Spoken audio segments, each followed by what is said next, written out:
Advice is everywhere in SaaS these days, especially with the explosion of LinkedIn. There are hundreds and thousands of experts everywhere telling you how to do it in SaaS and startups. And it's great. And so many of these folks are incredible voices that we learn from. But boy, by the same token, there are certain consistent bits of just terrible advice that folks tell you again and again. And you hear this both from folks that haven't quite done it, folks that maybe had rough experiences out there. And also you sometimes hear bad advice from the hyper successful. Sometimes the folks that are so successful so quickly also can sort of give you wrong advice inadvertently if you're doing pretty darn good, but not great. So I wanted to dust off a SaaStr classic of the top 10 worst pieces of SaaS advice. And there are truths to these worst pieces of SaaS advice. And these are advice and thinkings you'll get from lots of people. And I wanted to explore why, at least in my experience, a lot of this seemingly good advice is pretty bad. Okay, number one is ask VCs for advice when you want money. Ask for money when you want advice. This is terrible advice. There's a germ of truth in it, like a lot of this.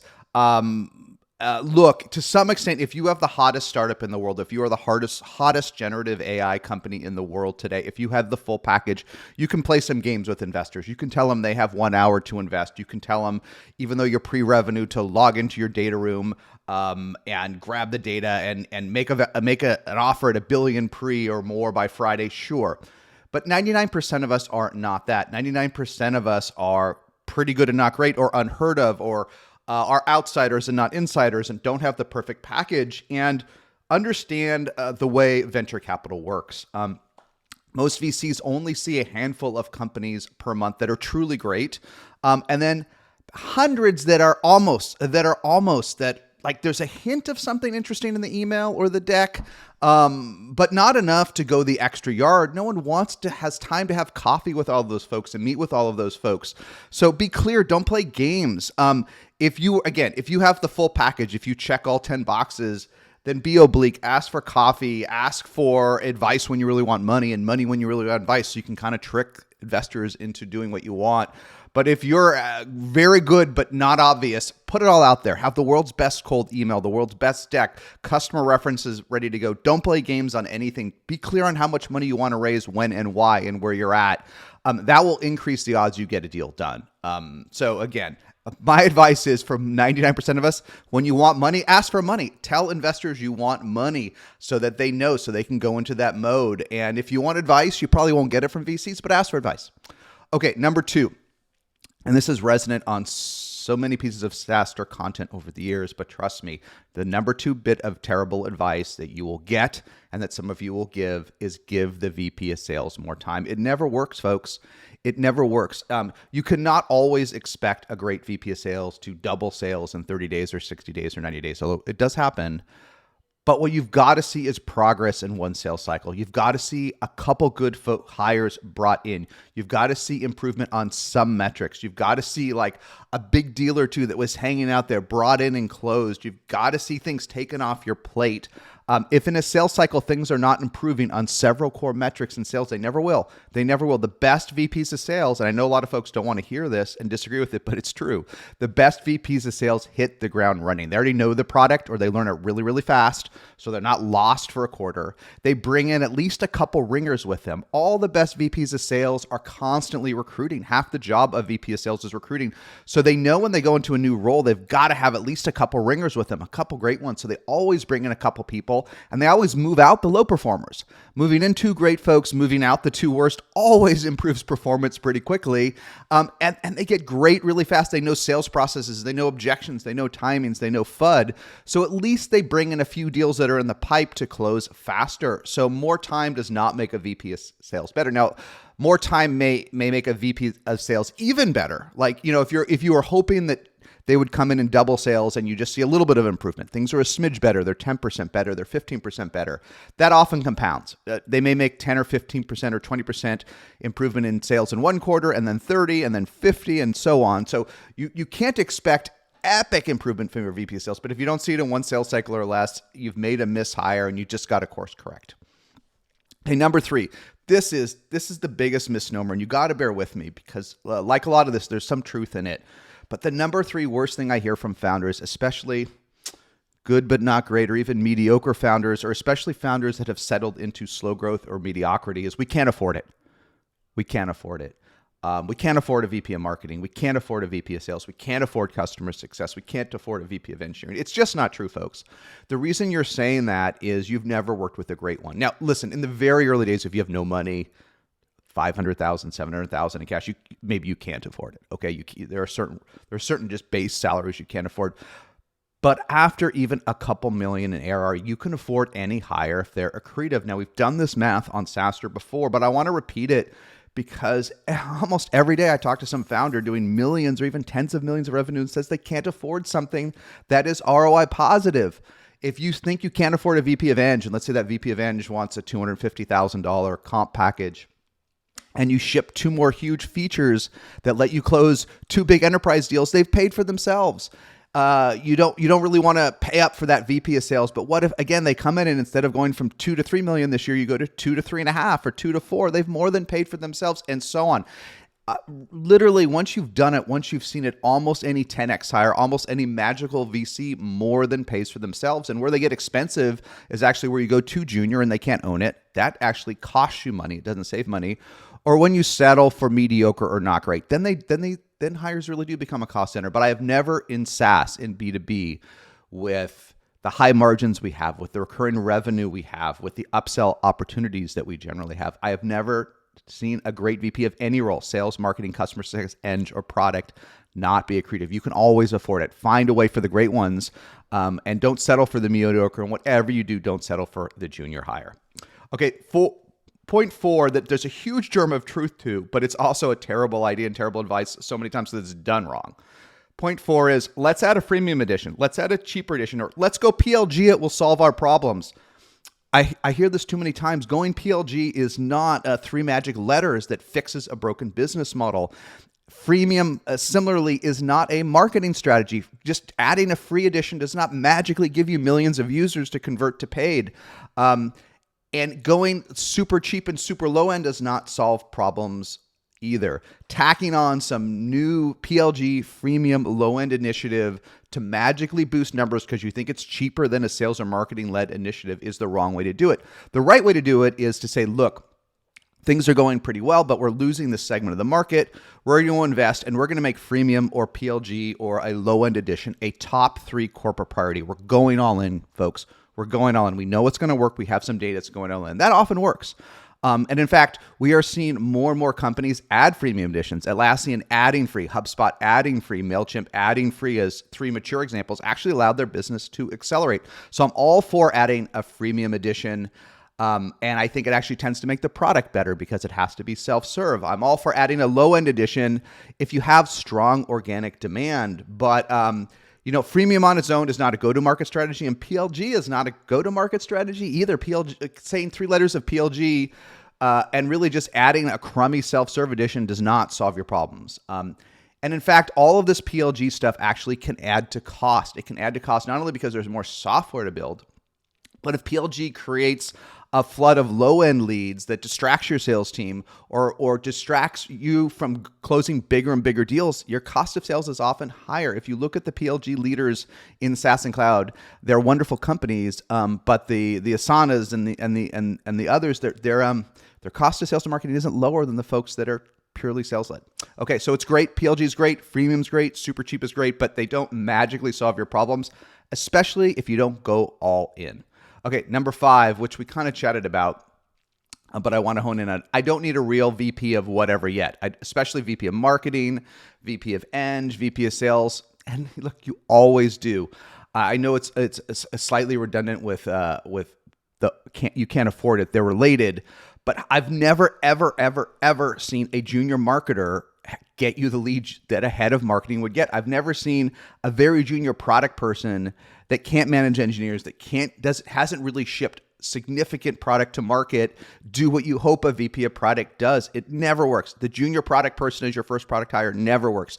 The junior marketer might work a tiny bit. Maybe you get some tweets and some instas, but you never get MQLs and SQLs and leads and the whole thing. You need the leader. You need someone that can own a number. Someone at 150K salary that will own the number, that will commit to getting you leads, commit to getting you revenue, commit to shipping features is a heck of a lot better than someone at 100 that can't really commit to anything because they haven't really done it before. Trust me, never settle low. Instead, aim even higher. If you think you can't afford, again, a VP of marketing, you're thinking of going for a junior hire or a marketing manager, don't worry about the cost. Instead, challenge yourself to find someone truly great, and you will find that person is cheaper than the junior person. Okay, the sixth one is just a bit of hubris that I hear. It's a small flag, but it can scale over time, which is, oh, they're not a significant competitor. We beat them in every deal. When I hear that, that's a sign of a company that is delusional at some level, either a sales team or a marketing team, or sometimes that's a little bit okay. But when I hear it from founders, it's very risky. There's no way as a startup you beat Salesforce or Adobe or HubSpot or Datadog in every deal. Just slow it down. What you really want to see as you scale is that your win rate goes down typically because you're getting into more markets. It makes sense in the very early days when you're feature poor, but you have one great 10x feature, something special, something no one else has quite figured out, that you will win for a very narrow ICP for folks that are doing a certain type of sales in a certain workflow in a certain geography at a certain size. It makes sense that you could win that market immediately. I mean, Shopify started with snowboard sales. I guess it was very good at that in the beginning. But, and so maybe in the very early days, you really will win every deal because the prospects won't even bother with you unless this brand new vendor no one's heard of truly solves a problem no one else solves. But after that, as you start to compete with Zendesk or HubSpot or Mongo or Datadog or whoever it is, you actually should start losing deals because, of course, you're feature poor. Of course, you don't have everything that those leaders have. So when I hear that we win every deal, I just know it means you're not doing any marketing. You're not doing any marketing, and you're likely not doing any outbound in sales either. Outbound should be losing lots of deals as you scale, and marketing should be, that's a good sign. It will put pressure on your product team. It will put pressure on you to build more software more quickly, and eventually you will go over that hump, and you will close, your win rates will go up, but they should go down as you approach 10 or 20 million, and then only tail up as you truly become a market leader. Okay, number 7 of sort of things that folks say in SaaS that are terrible advice or terrible ideas are, let's not bother with RFPs. They're too much work and we lose them all anyway. Well, yeah, you probably will for a long time. RFPs, requests for proposals, as you go up market in enterprise, if you haven't done it before, a bunch of things will drive you crazy. First of all, you will need to do all the enterprise security stuff, the SOC 2 and whatever. I just spoke with a great repeat founder who built $1 billion company the other day in his new startup. He can't penetrate enterprise markets because they didn't do the SOC 2. Well, it happens. I mean, you got to do this stuff. It's a pain in the ass, and his engineering team and product teams don't want to do the SOC 2. Well, that's life in the enterprise. And RFPs are part of it too. And requests for proposals will bother you in the beginning because they are a little bit rigged. Generally speaking, not always, but generally speaking, when an enterprise vendor goes to the trouble to put together a massive RFP, one, they do it because they're required to, but two, by the time they get there, by the time they spent all the time to issue that RFP, they probably know who they want to go with. And generally, it's the market leader. Generally, it is the market leader. Sometimes they use the RFP as a cover to buy an emerging vendor because they need the backup to not choose the market leader.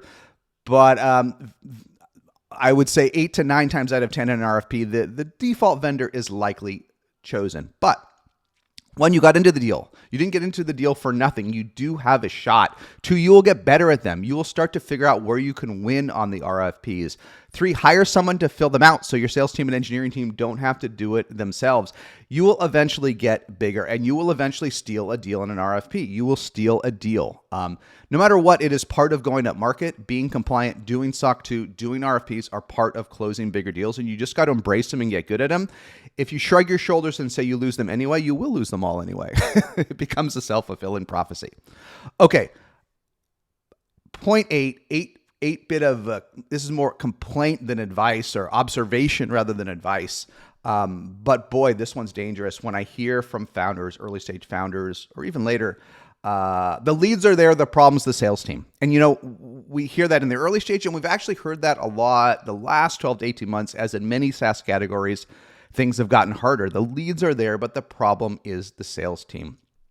Now, look, I'm sure there's often a germ of truth to this. A mediocre sales team closes far, far less of what the average, what a great sales team does. We've written about it at SaaStr. It's often at least 2x. A great sales team can close 2x what a mediocre sales team can, sometimes more. And a truly great rep can often close 9 to 10 times what an average rep can. It really is true. But here's the thing. If you have leads and nothing's closing, it's not the sales team, because those leads are good. They're coming in. They found something they like. At least some of them should be closing. And also, if the leads are fairly consistent, but sales is plummeting, you got to understand why. Is it a soft miss and a hard miss? And a soft miss is when you hope to grow 20% faster than last quarter, where you're increasing growth rate, but you're kind of short of where you hoped. Ironically, that's often true to the sales team. If the sales team can't grow, if sales team plateaus, that probably is a sign you need a VP of sales. You need to reboot things.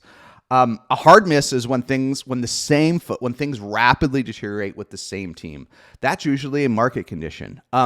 Anyhow, I guess the meta point is a mediocre but consistent sales team with good leads will generate some revenue. So the leads aren't there. The problem is sales team. Sales is not always the solution. Marketing has to be great. Product has to be great. Okay, number 9. This is one you hear from a lot of founders that there is truth in, but it's an excuse. It's an excuse to not go big, which is our market is too small. And look, of course that's true. Everyone starts off with a TAM that is too small. I mean, Airbnb literally started off with air mattresses in people's homes, and then it started off just renting a home, not condos and houses and what it is today. But here's the thing. If you have 100 customers, of course you can get another 100. Of course, there's another 100 people in the world that will buy you. If it's 500, there's another 500. So you got to stair step it. There are cases where you absolutely outstrip your TAM. Most market segments, it gets hard to get more than, say, 10,000 customers in any market segment. If you look across all the public SaaS companies, most of them get multi-product well before they have 10,000 customers in any market. But the best founders find ways. They find ways to expand the surface area. They find ways to go more enterprise, more mid-market, to add more features, to add more things. A market is too small is both a truism, but it's also an excuse. There's always another customer like the one you have. Okay, point 10, and this one is slightly redundant with the earlier points of I can't afford it, or I don't need a real one. But it's so important, which is just that we don't need a VP. We don't need a VP of sales. We don't need a VP of engineering, especially. We don't need a VP of product. We don't need a VP of marketing. We don't need a VP of customer success. Sometimes founders don't think they can afford a VP, and we just chatted about that. You always can afford it. A great VP is always cheaper than a mediocre manager for 50% less. But when folks think they don't need a VP, especially they think they don't need a VP of product or engineering, I have this conversation with so many founders as they begin to scale. They say, I don't need a VP of product. I've got a junior product manager. I don't need a VP of engineering. My CTO can handle everything. Look, the reason you're saying that is you've never worked with a great one. Trust me on this. If you don't think you need any of the VPs, sales, engineering, marketing, product, CS, go meet with 10 great ones, because what you realize is the great ones just let you scale. So many great CTOs that I love think they don't need VP of engineering. Well, how much time are you spending on code review? How much time are you spending refactoring the code base? How much of your time are you spend fixing old crummy code that you wrote or things that didn't scale? It's great that you know how to do that, but someone else can do that. If you're the CTO, go do the creative stuff. Go build the next generation stuff that no one can understand. Bring in a VP of engineering that can do all the routine parts of the job. The VP of engineering, they can spend half their time recruiting and you will just fly. Similarly, I see so many founders that think they can be the VP of product at 10, 15, 20 million in ARR. You can't. You don't have 50 hours a week to be VP of product. And what happens as you come up on 10 or more ARR is that the product gets so complicated, the partnerships get so complicated, the way you mix up features becomes so complicated, you don't have time, and you don't have time to follow up. And so you think you're this great product strategist, but I will tell you, founders, as the product gets bigger, more complex, you get to be a worse and worse VP of product. There's too much going on. It's too complicated, too many workflows, too many customers using your product, too many different ways. You can't keep shooting from the hip. So folks that don't think they need a great VP of product as they cross 5, 8, 10 million in revenue just haven't worked with a great one. Same with all of them. It's the insight. All of them, all of these VPs, a great one is always accretive. And if you just don't think you need one, go go meet a great one. They will almost always transform what you're doing. Good luck, everybody. Go forth and conquer. Get all the great advice. Just maybe listen to 2 different people on it, and realize there's so much out there. Understand where the biases come from and what it really takes to go big.